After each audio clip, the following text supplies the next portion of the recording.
ખેડૂતોના પ્રશ્નોને લઈને સુરેન્દ્રનગર કલેક્ટર કચેરી ખાતે કરાઈ રજૂઆત। સુરેન્દ્રનગર જિલ્લામાં પાક નુકસાન અંગેની તાત્કાલિક સહાય ચૂકવવા મુદ્દે કોંગ્રેસનું તંત્ર અને અલ્ટિમેટમ। પાક નુકસાન સહાય ચૂકવવા ખેડૂતોને વહાલા દલાલની નીતિ કરવામાં આવી હોવાનો આક્ષેપ। જો ખેડૂતો થોડી જમીન દબાવે તો લેન્ડ ગ્રેબિંગ દાખલ કરવામાં આવે છે।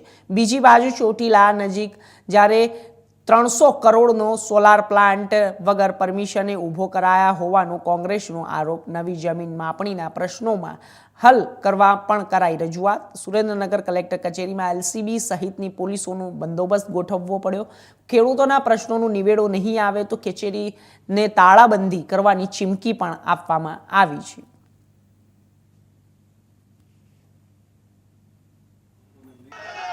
ગુજરાતમાં ખેડૂતની પરિસ્થિતિ આજે પણ ખરાબ છે, આપણે ચોક્કસથી સ્વીકારવું જોઈએ, કેમ કે ખેડૂતને દિવસ રાત ખેતરમાં મહેનત કરે છે ત્યારે એને એવું હોય છે કે એનો પાક જ્યારે પાકીને આવશે ત્યારે એમને ભાવ મળી જશે। તે ખેડૂતને ભાવ તો નથી મળતો, પણ જે ખેડૂતની આવક 2022માં બમણી કરવાની વાત કરી હતી એ સરકારમાં આજે ખેડૂત છે એમની પોતાની જમીન ગુમાવી રહ્યો છે। જે ખોટી માપણી કરવામાં આવી છે રદ કરવાની માંગ સાથે આજે સુરેન્દ્રનગર જિલ્લામાં નવશાદભાઈની અધ્યક્ષતામાં એક ખેડૂતની રેલીનું આયોજન કરવામાં આવ્યું। 1 વર્ષ પહેલા અતિવૃષ્ટિના કારણે ખેડૂતોના ખેતરોમાં પાક નિષ્ફળ ગયો હતો। સરકાર દ્વારા એવી જાહેરાત કરવામાં આવી હતી કે જે ખેડૂતોનો પાક નિષ્ફળ ગયો છે એમનો સર્વે કરી અને એમને સહાય દેવામાં આવશે 22,000 થી 44,000। 4-5 ખેડૂતો જે એમના મળતિયા ખેડૂતો હોય એમને સહાય મળે, પણ જે કોંગ્રેસ તરફી વોટિંગ કરતા હોય કે કોંગ્રેસી ખેડૂતો હોય તો ત્યાં સુધી એ વળતર નથી મળતું। આ કિન્નાખોરી રાખતી ભારતીય જનતા પાર્ટી છે, ખેડૂત વિરોધી સરકાર છે।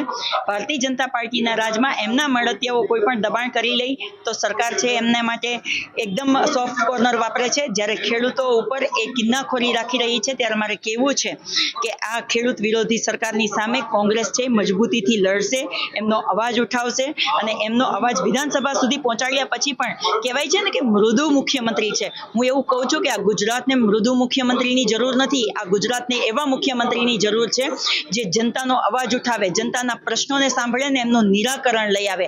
આ 2 એન્જિનથી ચાલતી સરકાર છે એ મને એવું લાગે છે કે ડબલ એન્જિન બંને ખોટવાઈ ગયા છે, એટલે હવે ખેડૂતો અને સામાન્ય જનતાઓ ઉપર એમનો ભાર આપે છે। ત્યારે કોંગ્રેસ ઉગ્ર આંદોલનથી એમનો અવાજને મજબૂતીથી રાખશે। જ્યારથી ગુજરાતની અંદર ભારતીય જનતા પાર્ટીની સરકાર આવી છે ત્યારથી ગુજરાતની જનતા સાથે, ખેડૂતો સાથે, સામાન્ય લોકો સામે એ હંમેશા વિશ્વાસઘાત કર્યો છે, ગરીબોની અને ખેડૂતોની પીઠમાં છરો ભોંક્યો છે। આજે જ્યારે ખેડૂતના પાકની ઉપર, ઊભા પાક ઉપર જ્યારે કુદરતનો પ્રકોપ થાય અને અતિવૃષ્ટિ થાય, એનો સંપૂર્ણ પાક નિષ્ફળ થાય ત્યારે સરકાર માય બાપ હોય છે, ખેડૂતો અને ગરીબો સરકાર સામે જોતા હોય છે કે ક્યાંક અમને સરકાર અમારી મદદ આવશે, ત્યારે સરકાર એમની બધી આશાઓ પર પાણી ફેરવી વળે છે। ગત ચોમાસાની અંદર ભયંકર અતિવૃષ્ટિમાં ખેડૂતોનો ઊભો પાક નિષ્ફળ ગયો હતો ત્યારે પણ કોંગ્રેસ પક્ષે રેલી કાઢી અને અહીંયા આવ્યા હતા, કલેક્ટરશ્રીને આવેદનપત્ર આપ્યું હતું। ત્યારે સરકારે જાહેરાત કરી હતી કે અમે વળતર ચૂકવીશું, પરંતુ આજે 6-8 મહિના થઈ ગયા, હજી સુધી કોઈ વળતર ચૂકવવામાં આવ્યું નથી। 80% ખેડૂતોને વળતર ચૂકવવાનું બાકી છે। ત્યારે હજારોની સંખ્યામાં આજે અહીં કલેક્ટર કચેરી આવી અને અમે કલેક્ટરશ્રીને આવેદનપત્ર આપ્યું છે। જમીનમાં આપણી કચેરીની અંદર અંધાધૂંધી ચાલે છે, વર્ષોથી લોકો ત્યાં ધક્કા ખાઈ રહ્યા છે। આજે બાપ દાદાઓ વખતની જમીન હતી, જે જગ્યા હતી, એ જમીનની સ્થળ સ્થિતિ આ લોકોએ બદલી કાઢી છે અને ક્યાંક લાગવગિયા અને વગદાર માણસો નાણાકીય વ્યવહાર કરીને પોતપોતાની જમીનો સેટ કરી રહ્યા છે, મોકાની જગ્યાએ પોતાની જમીન ફેરવી નાખી છે અને જે બિચારો બાપડો ગરીબ અભણ ખેડૂત છેલ્લે જ્યારે પોતાની જમીન માપણી કરવા જાય ત્યારે તેને માપણી કચેરીમાંથી કહેવામાં આવે છે કે ભાઈ હવે તો તમારી જમીન અદ્રશ્ય થઈ ગઈ છે, જે તમારી 10 એકર જમીન હતી એમાંથી માત્ર 3 એકર જમીન જ ત્યાં બચી છે, લેવી હોય તો આ 3 એકર જમીન લો। આ પ્રકારની પરિસ્થિતિ છે, આને કોઈ સંજોગોમાં ચલાવી શકાય નહીં। આજે અમે અમારો એક કાર્યક્રમ મોકૂફ રાખ્યો છે, અમે ડીએલઆર કચેરીને તાળાબંધી પણ કરવાના હતા આકસ્મિક રીતે, સરપ્રાઇઝ રીતે, પરંતુ અમે એમની વિનંતીને માન આપીને અમે તાળાબંધી કાર્યક્રમ નથી કર્યો। પણ જો ટૂંક સમયમાં આનું નિરાકરણ નહીં આવે તો ચોક્કસથી તાળાબંધી પણ કરીશું અને એથી પણ ઉગ્ર કાર્યક્રમો આપીશું। પ્રશ્ન માટેની રજૂઆત એવી છે કે હજુ 2-4 દિવસ પહેલા ચોટીલાની અંદર હાઈવે ઉપર નાની હાટડીઓ કરી અને રોજગારી કરતા નાના વેપારીઓને લેન્ડ ગ્રેબિંગ દાખલ કરવાની કે ડેમોલેશન કરવાની એક બાજુ રાજ્ય સરકાર ધમકીઓ આપે છે અને બીજી બાજુ ત્યાંથી 10 જ કિલોમીટર દૂર એક સોલાર કંપની દ્વારા હજારો એકર જમીન ગેરકાયદેસર રીતે કબજો કરી અને એના ઉપર છેલ્લા 2-3 વર્ષથી વીજ ઉત્પાદન કરી રહી છે.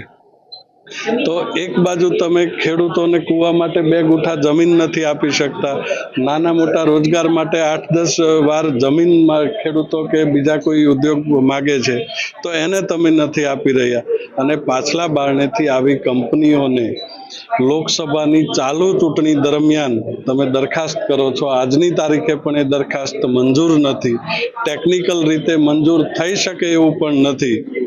આમ છતાં આવી દરખાસ્તો મૂવ થાય છે. સુરેન્દ્રનગર કલેક્ટર કચેરી ભૂતકાળમાં પણ આવા જમીન પ્રકરણો માટે કુખ્યાત છે.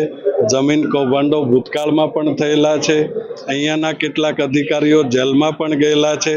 એવું જ કૌભાંડ ફરી વખત આકાર લઈ રહ્યું હોય એ પ્રકારની માહિતી અમને મળી રહી છે, રજૂઆતો મળી રહી છે. આપના માધ્યમથી મુખ્યમંત્રીશ્રીને કહેવા માંગુ છું કે તમારામાં સહેજ પણ શરમ બચી હોય તો આ કૌભાંડની તપાસ કરાવો. દૂધનું દૂધ અને પાણીનું પાણી થઈ જશે. વહેલી તકે એને ડિમોલિશન કરાવો. પરફેક્ટ માહિતી નથી પણ મારા અંદાજ મુજબ 200-300 કરોડની આસપાસનો પ્રોજેક્ટ હોવાની સંભાવના છે.